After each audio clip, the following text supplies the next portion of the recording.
Hola, hola, pesicola. Oye, ¿cómo va esa tarde con café? Por cierto, tengo una buena noticia. Nos traen la furgoneta a España. Eso sí, pagando. Oye, vamos a empezar con el tema de hoy, ¿no? Hoy vamos a hablar sobre V2 Max. Todo lo que necesitas saber sobre el V2 Max y qué herramientas tienes a tu alcance para mejorarlo. Eso sí, nos vamos a ir un poquito más allá de las series de intensidad, el hit y demás, que ya cansa un poco.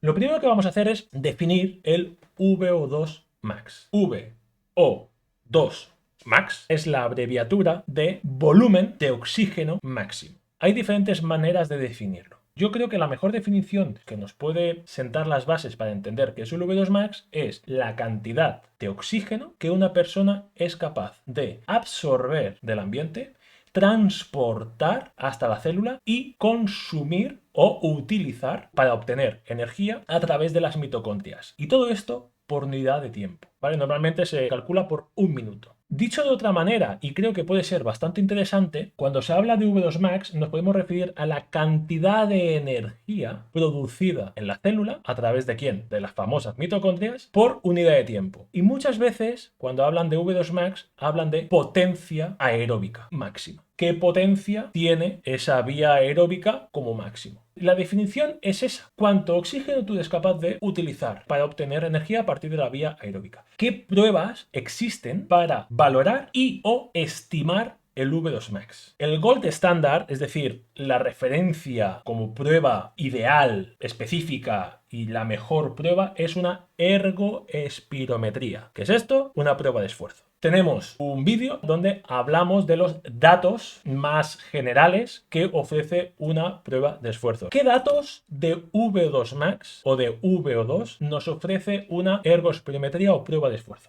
La primera son valores de volumen de oxígeno, pero hay dos tipos de valores. Uno es el volumen de oxígeno absoluto, sin tener en cuenta el peso del atleta, es decir, tenemos un analizador de gases que lo que está analizando es oxígeno que entra, CO2 que sale. Es el valor absoluto, pero en realidad lo que nos interesa como deportistas y como atletas es el volumen de oxígeno máximo relativo. ¿Relativo a quién? A la persona. Y tiene en cuenta el peso, ¿vale? Entonces te encuentras que hay valores como 70, 80, 85, 90, 65, 55, ¿qué? Mililitros de oxígeno por kilo de peso del atleta y por minuto. Y otro valor que hay que tener en cuenta es que hay que saber diferenciar entre volumen de oxígeno máximo y volumen de oxígeno pico. A veces, y no es raro encontrarse en estas situaciones, es que la persona, el deportista, claudica por fatiga, ¿vale? Es decir, has parado pero no has llegado a tu máximo. Imaginemos que vuestro máximo ha sido 68 mililitros por kilo y por minuto, pero no has llegado al máximo real. Ese 68 mililitros por kilo y por minuto es el VO2 pico, pero la curva, hay una curva que va subiendo así, y hay un momento en que empieza a aplanarse, se queda plana, aunque la persona vaya cada vez más rápido y no sube más ese V2 Max porque ya no hay más capacidad. Cuando se ve la meseta, ese es tu V2 Max. Pero además existen test para estimar. Uno de los test es el test de Cooper. Supongo que este test lo habréis hecho normalmente en el colegio, son 12 minutos corriendo, normalmente en el campo de fútbol, pero lo podéis hacer en una pista de atletismo.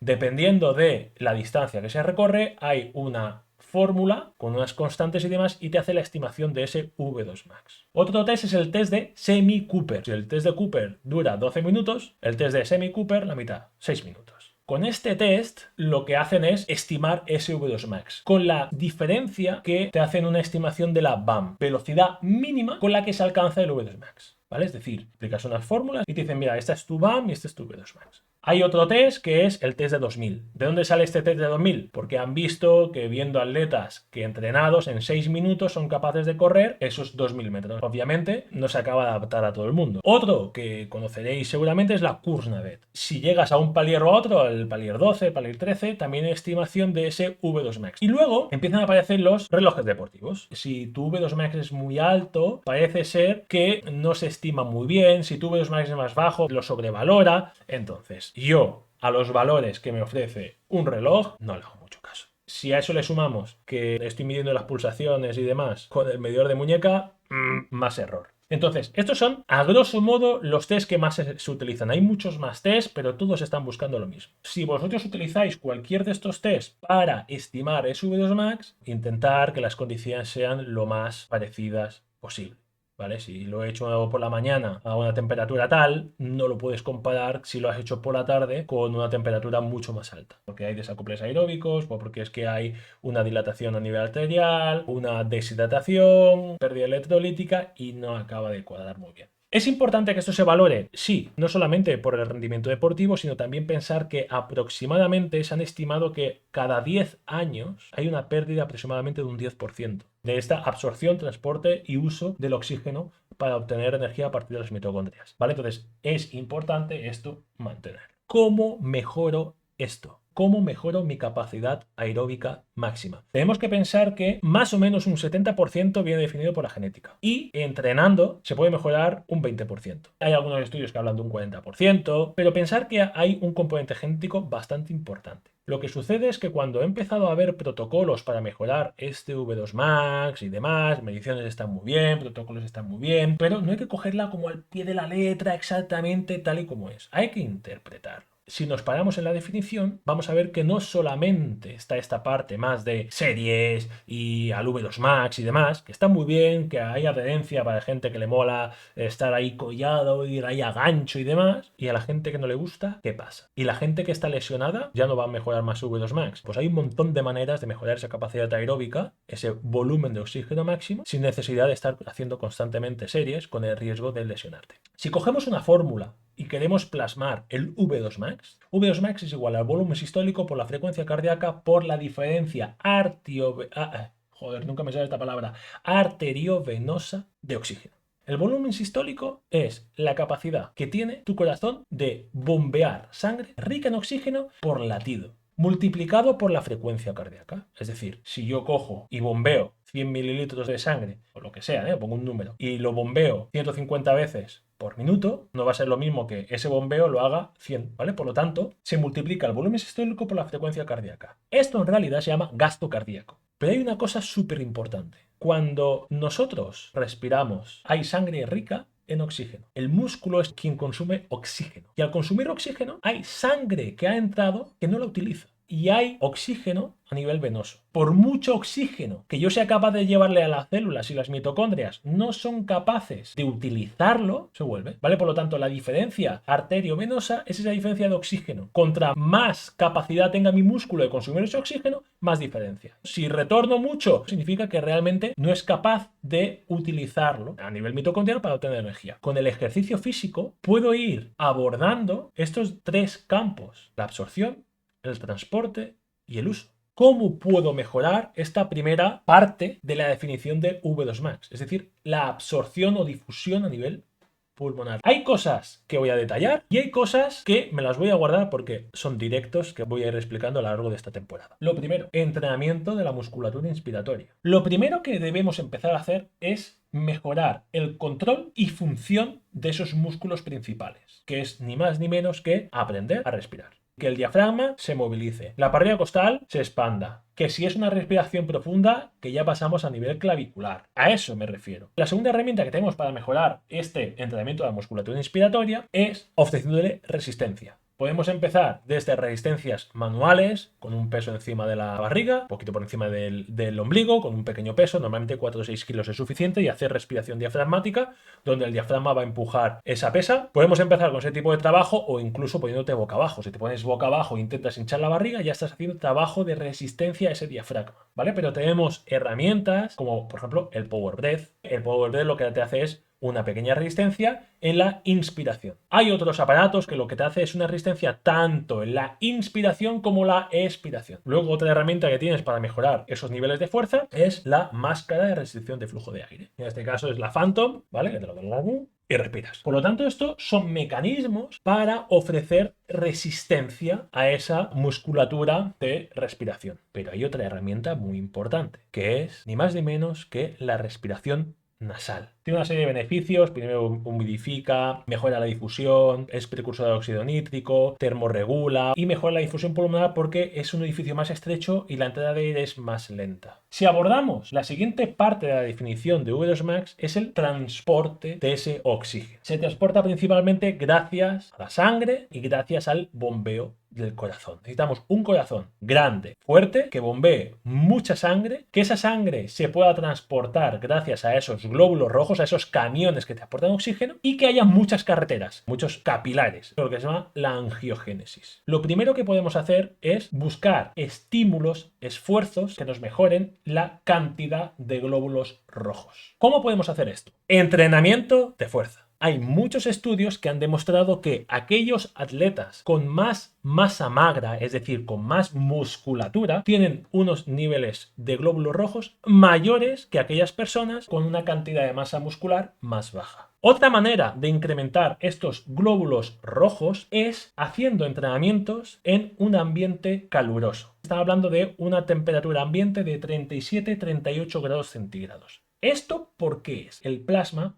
sube. El plasma es donde se recogen glóbulos rojos, es decir, es la gran parte de la sangre. Si tenemos más plasma, la concentración de glóbulos rojos se ha diluido. ¿Eso qué sucede? Que genera una falsa anemia. Y eso lo que produce es un estímulo suficiente para generar eritropoyetina. Y la eritropoyetina lo que hace es estímulo de creación de glóbulos rojos. Y otra de las herramientas que tenemos para incrementar los glóbulos rojos es hipoxia inducida por la respiración. ¿Cómo mejoramos el volumen sistólico y la distensión del corazón? Lo principal es entrenamiento en zona 2, sin superar el primer umbral. Y voy a enseñar un artículo de FISAC, deportistas de resistencia elite, cómo es su V2 Max. Mirar esta imagen, qué preciosidad. Pone aquí volumen de entrenamiento horas mes, frecuencia de entrenamiento en sesiones. Lo importante es que si nos fijamos en la leyenda, os ponen zona 1, 2, 3, 4, 5. Si nos fijamos, siempre, absolutamente siempre, hay un alto porcentaje de entrenamiento en zona 1, zona 2. Por lo tanto, intensidades bajas. Si vamos a ver lo que sería un HIIT, un entrenamiento de V2 Max puro y duro, series y tal, serían zona 5. Mirad los morados. Aquí un poquito, zona 5. Si esto es en atletas olímpicos, ¿hace falta que nos estemos matando a series y series y series? No. Por lo tanto, para mejorar este volumen sistólico y mejorar la compliancia, esa distensibilidad del corazón,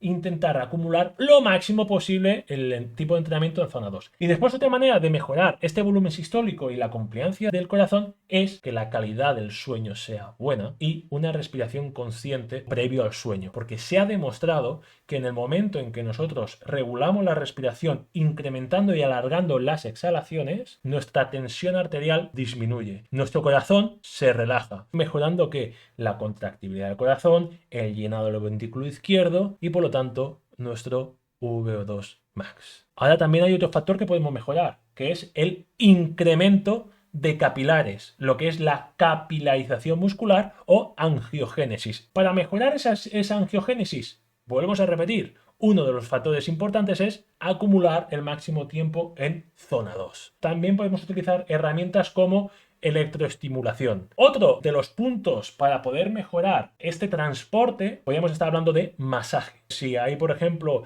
rigidez, puntos gatillo en alguna zona, pues lo que estamos intentando que es mover, obligar, ¿vale? A que haya un transporte de oxígeno, que cuando vayas a salir a correr o vayas a salir en bicicleta o a hacer el ejercicio que sea, no haya esa rigidez. Estirar, movilizar, interesante. Luego es cómo se hace. Pistola de vibración, también funciona para quitar rigidez y demás. Y hay una máquina, la BEMER. La BEMER son una serie de electroimanes que mejoran la microcirculación. Hemos hablado de la absorción, del transporte, pero nos falta la última parte de la definición, el uso, el factor más limitante que hay. De nada sirve tener una capacidad de meter mucho aire, mucho oxígeno, transportarlo súper guay y que llegue a la mitocondria y la mitocondria diga: ¿qué hago con esto, señor? Eso no quiero que me haga la mitocondria. Yo quiero que la mitocondria es una devoradora de oxígeno. ¿Cómo vamos a mejorar ese uso de ese oxígeno? Lo primero, mejorando la biogénesis mitocondrial. Vuelve a salir el entrenamiento en zona 2. Contra más entrenamiento en zona 2, mejor. Entrenamiento en ayunas. Ya sabemos que el entrenamiento en ayunas es un precursor de la PGC1 alfa. Y entrenamiento en altura, por encima de los 2000 metros aproximadamente. Hipoxia intermitente con máquina y hipoxia intermitente inducida por la respiración. Y así es como mejoramos esa función mitocondrial.